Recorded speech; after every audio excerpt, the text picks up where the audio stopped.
Welcome to the Make Your Brain Happy podcast, hosted by Veronique Cardone, MS, the podcast where you'll learn how to live your life to its fullest potential. This is for anyone who's interested in the science of the brain or wants to seize the power of positive thinking, enhanced mental performance, and a healthy lifestyle.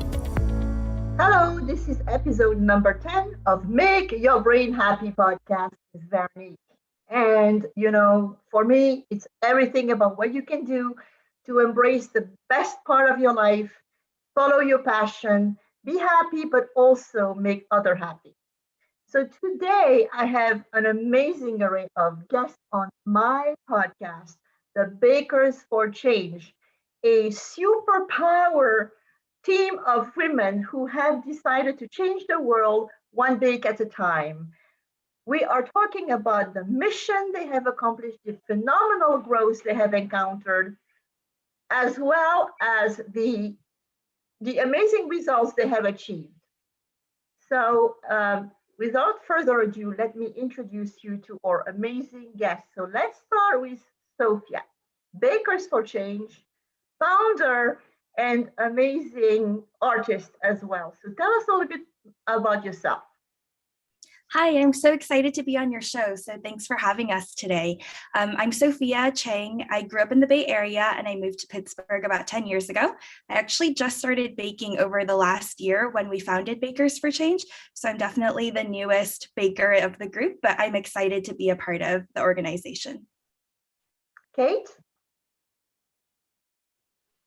Hi, I am Kait Wakefield. I'm originally from New Mexico, but I moved to Pittsburgh from Nova Scotia about 5.5 years ago. And I've been baking since I was little, but more seriously after my wedding. And then we all connected on Instagram and the rest just came. Yes.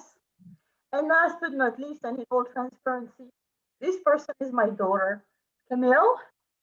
Hi, so I'm Camille. I am her daughter, as she just said. I just moved to Pittsburgh 3 years ago, and I moved there I was living in Ireland before that, but I've been baking, I think probably, Mom, you would know better than me, but I've been baking since I was like teeny tiny, so it's always been something that I've done.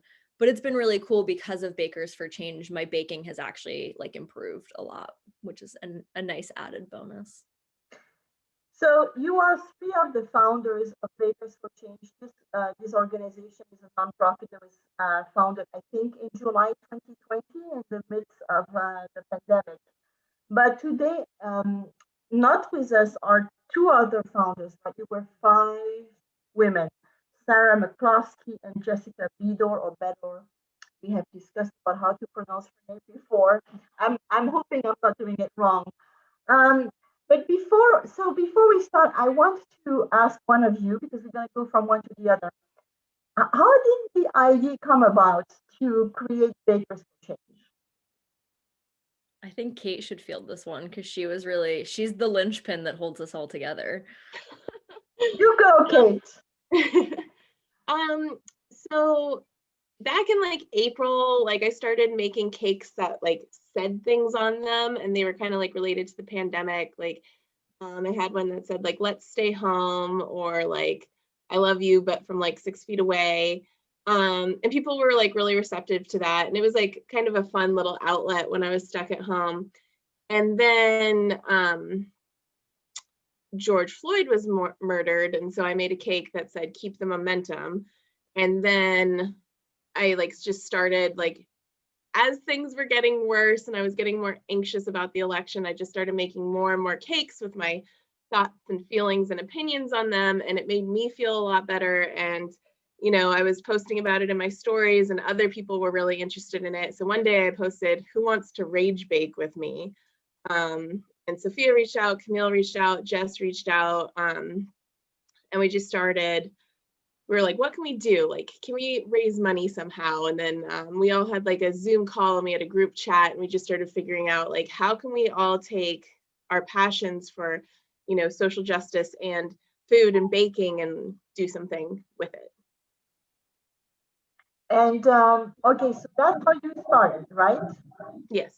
And then what did you do? Or did you have a way to share roles and responsibilities, or everything fell in place like naturally? I'll start with this one. I Yeah. think I was really surprised at how easily things kind of came together. We had a call, we kind of decided the general structure of how we wanted things to look, and then we assigned tasks and made them happen. It definitely took a little while to get our feet under us. So we started our Instagram in July, but we had our first bake sale in October because we needed time to get our website together and decide how we were going to run things. But we've kind of now figured things out. I'm hesitant to say because I don't want to jinx us. We have like a pretty good formula down, and we work as a collective, so we're very non-hierarchical. Yeah. You're leveraging everybody's time and talent, right? And it's like it's you work as a team. Mm-hmm. And what mission? What is your mission? I know you are very into social justice and use baking as a tool because you can message with people, so you can deliver delicious yet very powerful messages. So, Sophia, can you talk a little bit about your mission? Yeah, and I don't want to speak for everyone, but I think for me, what's best about Bakers for Change is that we can create tangible, actionable change by raising money, and it's very easily accessible for everyone. So I think that's our mission. Mm-hmm. But at the beginning, I guess you had to agree, like, I bet you had, at least in your head, a kind of a mission statement. What do we stand for? Where do we want to put our efforts? I know some of the events, occurred, so you seized them, but I guess you had a philosophy from the get-go. You want to add, yeah, Sophia? Oh, go ahead, Camille. I mean, I agree with Sophia. I think our philosophy is we believe in a more equitable society. We believe in rights for marginalized and oppressed groups, and we believe that the individual has more power to enact change than they realize. At least that's something I've learned through this work. So I think our mission was, let's bring people together, let's spark joy through baked goods and food, and let's try and actually make change in communities that need it. And it's kind of like interesting how it has evolved, because like in the beginning we were like, this is for the election, maybe we'll do a bake sale or two leading up to the election, and it was very much focused on election and voting rights and voting access. And I think it was Sophia who said, like, it would be amazing if we raised $200 and raised awareness, because like the bakes, with the writing on them, like people love them and they get shared a lot, so it's like a good way to just like get people talking and get them thinking. But as we saw how popular these virtual bake sales were, we were like, okay, what else do we want to do? Like, we have this platform, we have this momentum. And that was when we just started discussing like other organizations, other causes. We often poll our followers and ask them, like, what would you want to bake for? So it's not even like just the five of us making these decisions. It's like a very collective structure. Yeah, and this is excellent, Kate, because this is exactly leading me to my next question. Is I follow you, of course. It's to be expected. I was one of your first Instagram followers, and I'm very impressed with what you have accomplished. So let's talk about your accomplishments. And I want to talk about fundraising, your Bakers for Change merch. I use the word merch now, and merch, not merchandise anymore. I'm getting cool. On Bonfire, your baking classes on Zoom. I mean, all the things you have created. So I want to hear all of you speak about one element. So who wants to speak about like the amazing amount of money you have fundraised so far? Sophia? Yeah, so we're really excited. We just calculated how much we've raised in total over the, I think, 5 bake sales we've done, and we've raised a little bit over $50,000, which is just insane and incredible to think about. This last bake sale was definitely our highest fundraiser so far, and we raised money for different Asian American, Pacific Islander, organizations and communities, and we raised a little bit over $27,000, I believe. So yeah, we're really excited. And from the $200 that I was hoping we would raise to now, it's crazy to see the impact. And we're thankful for all the bakers. So you're very smart, because what you did is you thought about can we expand or network outside of Pittsburgh and the five of us. So Camille or Kate, can you explain to me how you did this? Because I know bakeries were selling to raise money for you in Brooklyn, I bet in California, everywhere in the US. So how did you achieve that?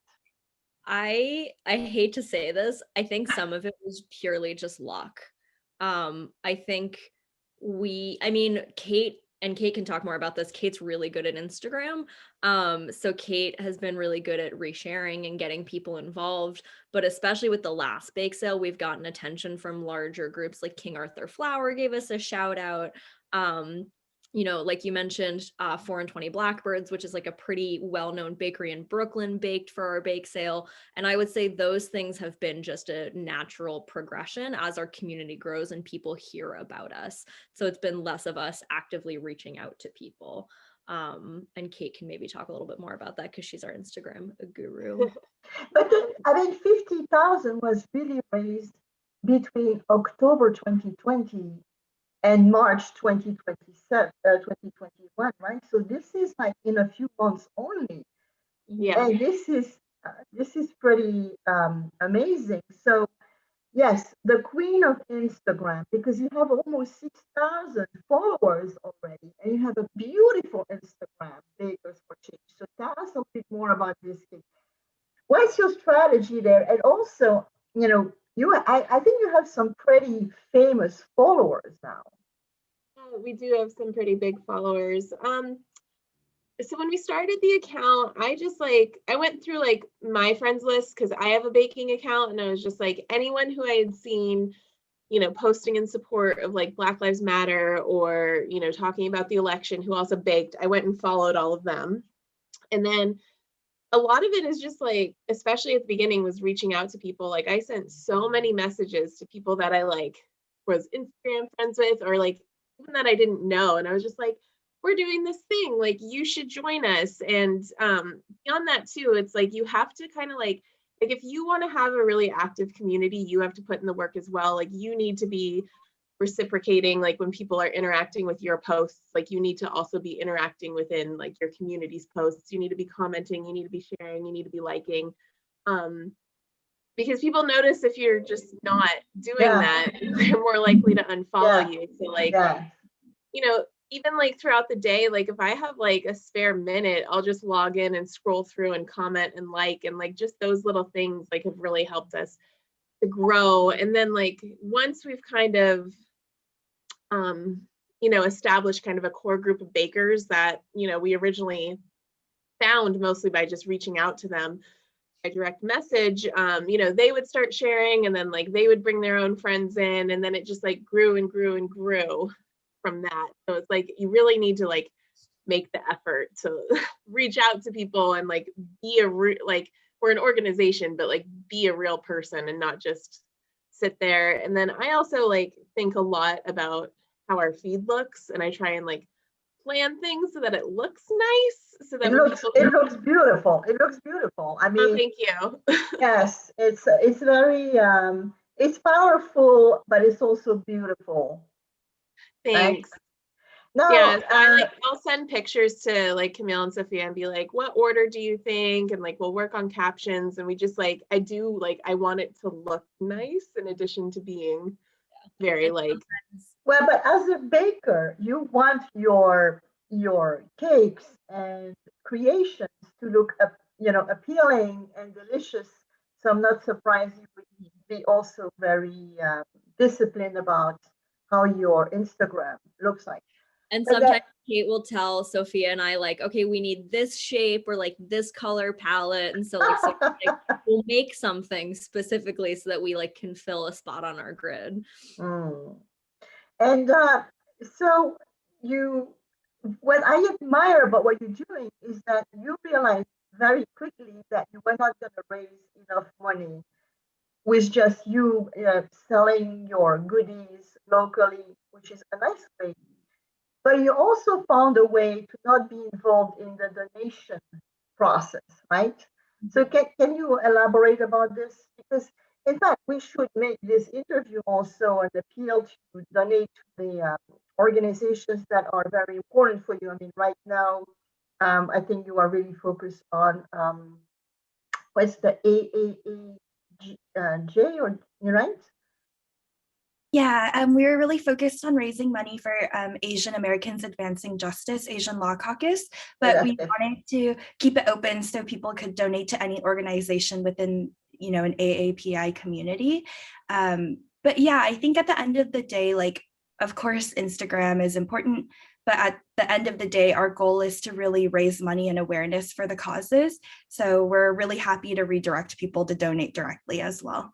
Mm-hmm. So for instance, a baker who decides to work with you will sell a special cake and say, for each cake, I'm going to give 10% to the cause or the organization that you are supporting at that moment, right? It changes as well with events or where you want to put your focus, right? You have a plan to support different organizations. Yeah. So each of our bake sales and the time leading up to the bake sale. So right now we're doing bake sales around every 6 to 8 weeks. And so, for example, from the time we ended our last bake sale to the time of our next bake sale, all of our like merchandise money goes to our next organization. And then our next bake sale will have a specific organization. Mm-hmm. Our individual bakers can choose to do whatever works for them within the parameters of their community. So I know Sophia and I are really fond of selling treat boxes. Kate is incredibly well known for her beautiful cakes. So she does like an auction for a custom cake. Some of our followers own professional bakeries. And so they'll do either a portion of proceeds or they'll do one specific item and all proceeds go towards something. And then some people just bake for awareness. So we're also really encouraging, because some folks don't live in a community where they have a great network of people who might want to buy their baked goods, but that doesn't mean that they can't support us by baking for awareness or even just helping spread our message. So there's like a ton of different ways to get involved with us and to feel like you're making a difference. Very smart. Do like a raffle. You have raffles too? Yeah. How can I participate? In fact, I won one of your cakes. It was a banana pudding, I think, that I won, and I got it. In fact, yeah, and it was delicious. But you also have those amazing, and I have one T-shirts and all these, you call them merch that you can acquire on Bonfire. So do you have something to show us, like a T-shirt or something? Bakers for Change on Bonfire. Yeah, you see sweatshirts. Yes. And who creates those amazing designs? Who did the logo for Bakers for Change? So actually, we had some friends that were graphic designers create the original logo, but with the recent merch that we're doing, it's been me creating it based off of everyone else's ideas. So if someone has an idea for merch, they'll let me know and I'll create it on Bonfire. And what's great about Bonfire is that it ships directly, so we don't have to worry about packaging or anything like that. And then once we get any of the profits, we donate it directly to the cause. So yeah. Another smart way to raise money. Yes. Your smart cookies, no pun intended, right? And just, I have to plug this because I'm so excited. Everybody should definitely stay tuned because we're doing a special like Pride line of merch that we're going to release towards the end of May. So it's going to be like all new merch. It's all going to be Pride themed. It's going to be incredibly cute. And I'm very excited about it. So yes, this is amazing. Were you expecting this? I want to hear the three of you. So Kate, you start. Were you expecting this? No. No, I was like in the same boat as like Sophia, being like, oh, if we can raise like a couple $100, like that'd be great. And if we hit 1,000 followers, that would be like awesome. But it's just like continue to like snowball and just get bigger and bigger. And it's just so amazing to see so many passionate bakers just coming together, and I love it. What about you, Sophia? Yeah, I didn't expect it at all, but I am very thankful, especially during this last bake sale, to be able to raise money for my own community. I never even dreamed that something like that would ever be possible or tangible. So I'm definitely really thankful. So surprised. I'm surprised that anybody wants to buy my bakes, especially because I just started baking, and Camille and Kate specifically had to give me a lot of tips. I had a lot of questions. So yeah, just thankful in general. Don't you have a bake to show, because you're going to be on YouTube, with this interview? Do you have anything to show to us? Yes, I do actually have a cookie. It says Stop Asian Hate and Stop White Terrorism. So I made this. It's posted on our Bakers for Change feed. Sorry, That's the blur's gorgeous. the cookie out. And then I have a cake as well. It's a little bit flat, so don't judge how tall it is. I had fun decorating the top. Those Oh, it's flowers, gorgeous.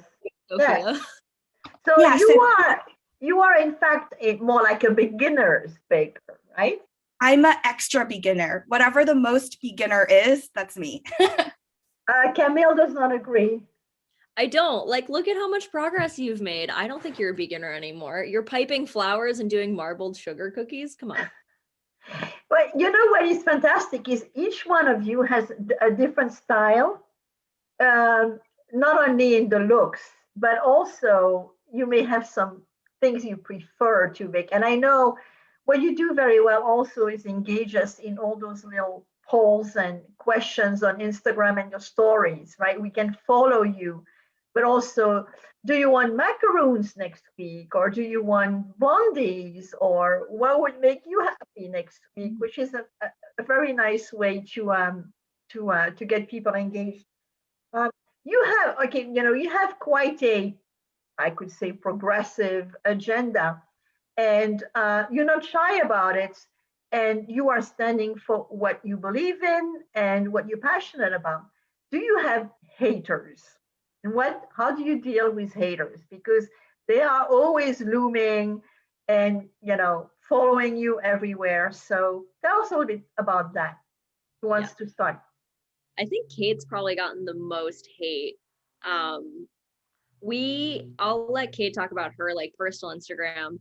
Any comments on our Bakers for Change that are racist or hate speech or blatantly sexist or use foul language, we don't engage with those. We report them. We have no patience for those. I think it's normal for some people to have dissenting opinions, and sometimes people will say, hey, we love what you're doing, but we don't agree with the organization that you're supporting. And to that, we kind of say, that's fine. Maybe next bake sale, you'll want to work with us. Mm-hmm. We support a lot of different causes. We support causes that we feel really passionately about. And not everybody's going to agree with that. So I think our line is usually, if somebody's being hateful, we don't engage. If somebody's asking a question, then, we'll answer your question. What about vegan or everything free cooking? Because, as a nutritionist, I have to tell you that as much fights and divisiveness you can have on the political spectrum, you have the same in nutrition. You can get very nasty comments, because you're still promoting eating meat, or you're not such a great supporter of this or that. And what about veganism? Because this is really a rising, trend from a philosophical, but also from a, you have vegan restaurants, vegan everything now. You have we do have, like, some of our bakers do make vegan bakes. A lot of our bakes are also like naturally gluten-free, like macarons are naturally gluten-free. And it just really depends on where you are and who's baking what. Like, we do get a lot of questions being like, will there be any vegan bakes? And I'm like, I don't know. Like, it depends on like who is in your area, like the day of. So it's different. We had a girl in New Mexico that was doing gluten-free cakes and vegan cakes. Like, there's like, it really just depends on the individual baker. So granted this very recent and not surprising success you had with your efforts, where do you see yourself going And I think when you have a vision or a plan, it's usually you have a 2 to 3 year plan, then you have longer a term plan. But where do you see yourself going within the next 3 years? That's a big question. Big silence. Yeah. I mean, I think we've kind of talked about this amongst ourselves, and right now the structure and the way that it is running works really well for us because it's very much reliant on individuals and their communities. I think at some point, if we continue to grow the way that we have, we'll probably need to, what would probably make sense is splitting up into like regions and doing chapters, but I don't know that we've necessarily decided that that's for sure the way that we're going to go. I think the most important thing in our 2 to 3 year plan is continuing to encourage like community and community activism. I think that's the most important thing to us. I don't know if Sophia or Kate have anything to add to that. Kate, I see you ready. I'm just impressed that we have our next 2 bake sales planned. So, like, Well, I mean, it's an accomplishment because you all work. I mean, you have a life besides baking and supporting Bakers for Change. So, yeah, I think how much time does it take of your day, if you're ready to answer that question? The Instagram takes up like a considerable amount of my time. I wish it took up less, and that's what I was gonna say. Like, probably one of our sooner steps would be to hire like a social media intern help, because like that's definitely, it's time consuming. So yeah. Well, I mean, you can promote this on this platform, right? Yeah. Listen, Bakers for Change is looking to hire a social media manager or intern, right? Also, like the time leading up to bake sales, it takes up a lot of our time because we have to track everybody who's baking. We have to promote their bakes. Actual bake sale days are like complete chaos because we have to repost everything. And then the week after the bake sale is spent like tallying up the money and tracking down all the bakers. And that doesn't even include all the time and money that we spend on the bakes themselves that we do and sell. So this is very much, I think it's important for people to remember that we're 5 people who have other lives and other jobs. And this is something that we do because it brings us joy, but is not our full-time jobs. Mm-hmm. Well, a fundraising like you did recently, how many could you do a year?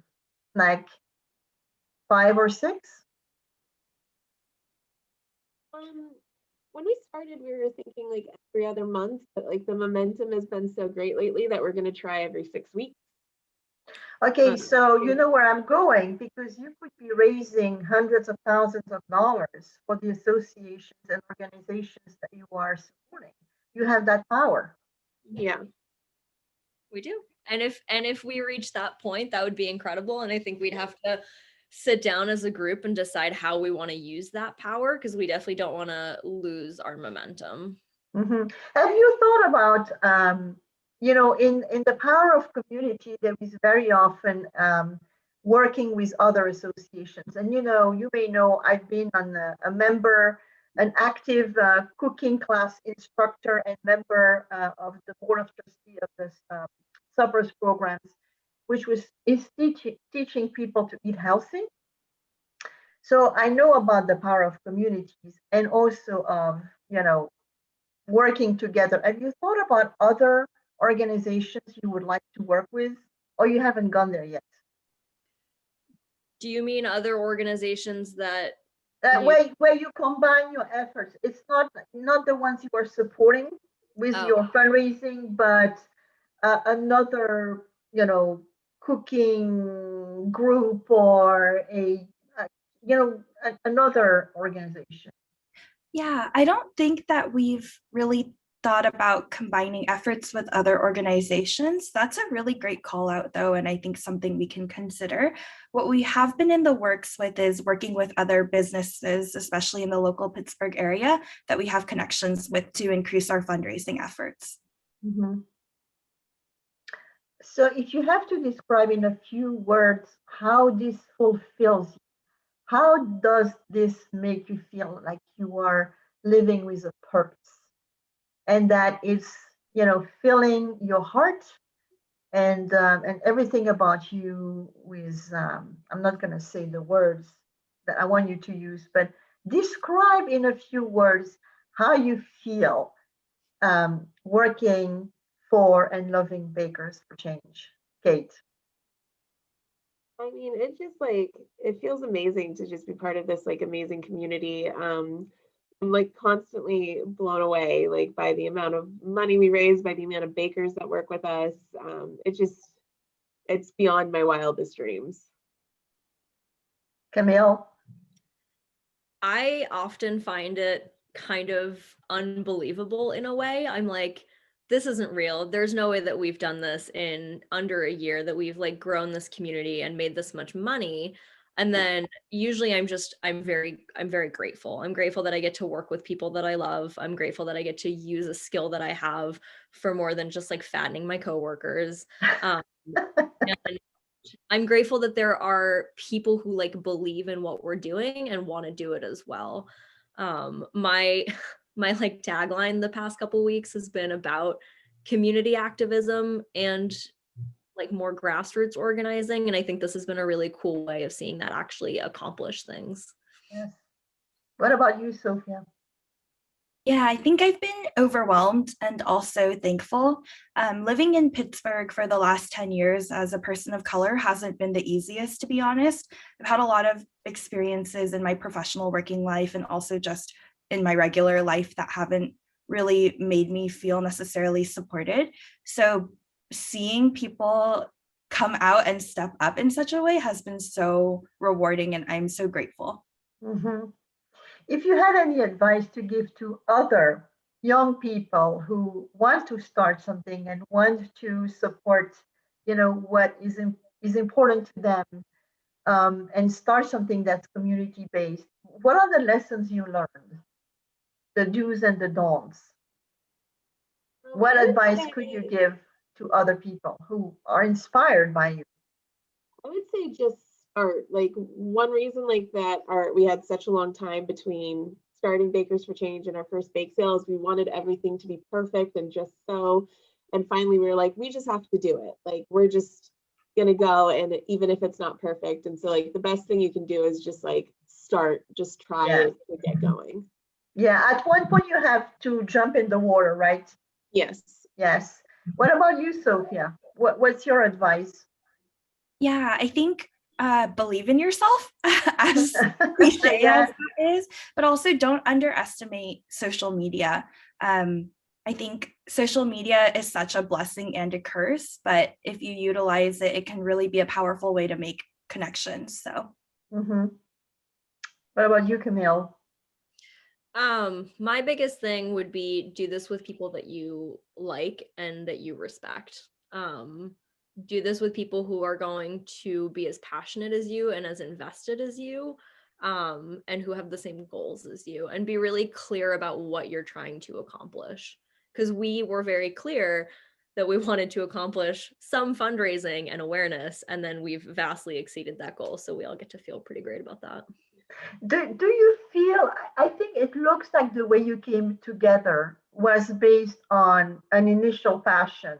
It was not based on, oh, Kate is amazing with Instagram. Sophia is amazing with photographs. Camille is amazing with, I don't know, baking on camera, right? So, do you feel like naturally some of your skills and your roles have evolved based on what you like to do more, or what your skills are? Like, if we had to say Camille, Sophia, Kate, and then also, your other partners, do you have like more like a natural role you're each filling?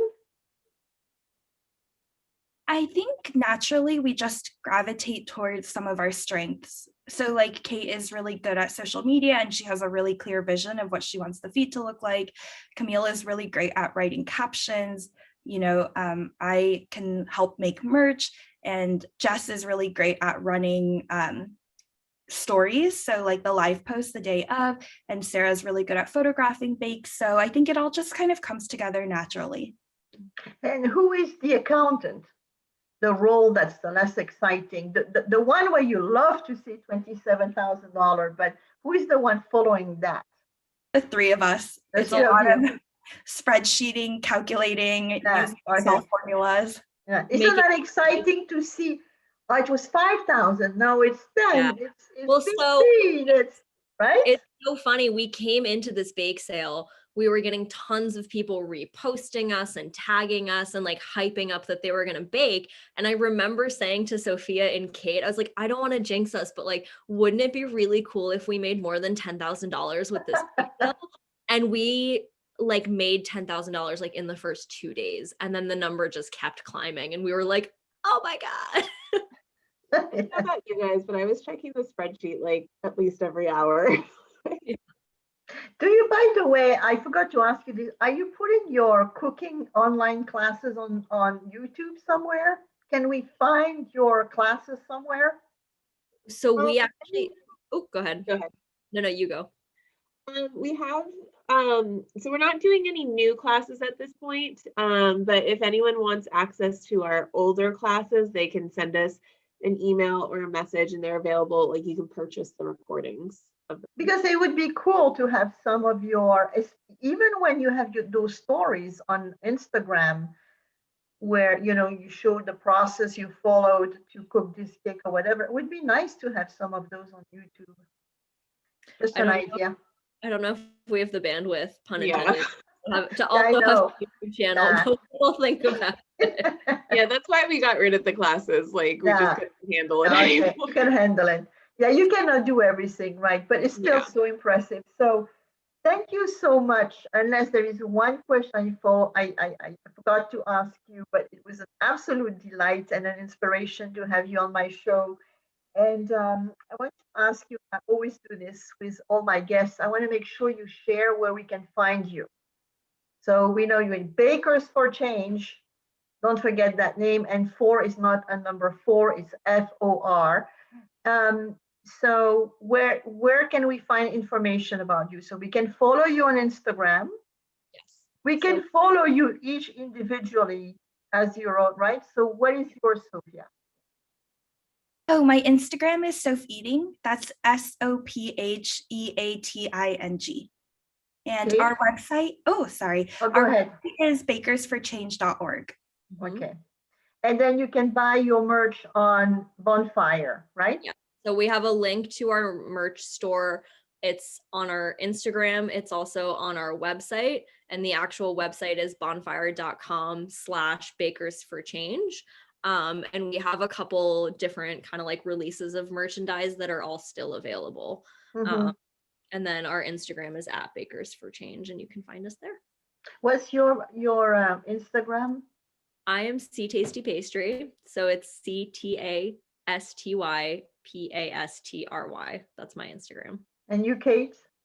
I'm Kate Bakes. So KAIT_bakes.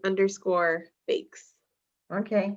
Well, you know, thank you so much for being on Make Your Brain Happy. You made my brain happy today, and you make a lot of brains happy with all those concoctions that people can see or eat. And also, I think my philosophy in life is I cannot be fully happy if I don't feel everybody has a chance to be happy.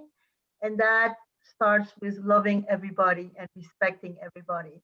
So congratulations on your mission. I'm very, very proud of all of you. It was a delight to finally meet you. And I hope I'm going to interview you again, maybe in 1 year when you will have raised the $500,000. I think you are capable of that. Thank you so much. Thank you so much. Thank you for having us. Bye. Bye.